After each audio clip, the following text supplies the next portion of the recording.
Cəbiyevi dəvət edirəm. Buyur Babək.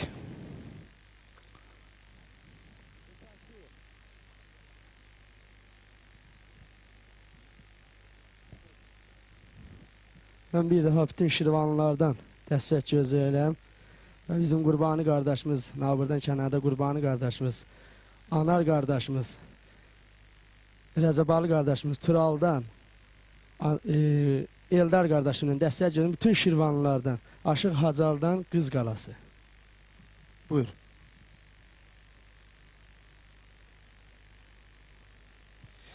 Göy xəzədən küləsi, səri-səri, külə deyləsilərin sarıqıyor.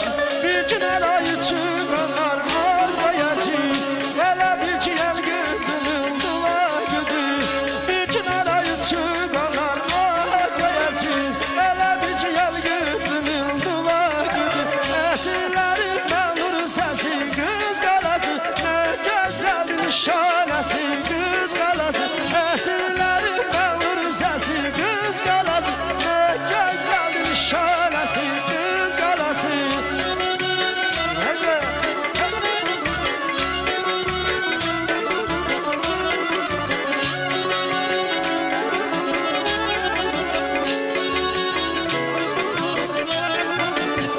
Solmaz olur əsir eşqin tərabəti, solmaz olur əsir eşqin tərabəti.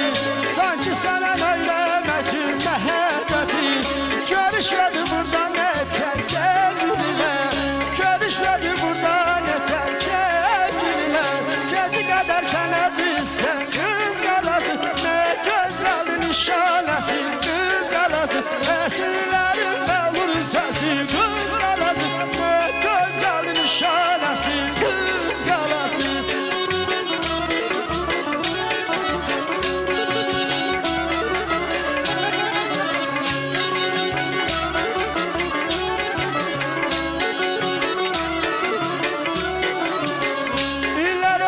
Başımız sen yelləkili, iller ötür başımız sen yelləkili. Neçə dəfə yağış oldu, baran oldu, neçə dəfə yağış oldu, baran oldu. Nə tez atın üzündəki örtəyini, elə görür camalına heyran olur, elə görür camalına heyran olur. Əsirlərin məğlur səsi, Qız Qalası, nə gözəl nişanəsi, Qız Qalası.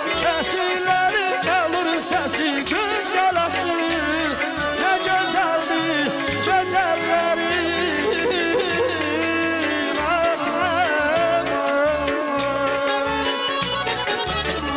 Çox sağ ol. Təşəkkürlər Babək Cəbiyev.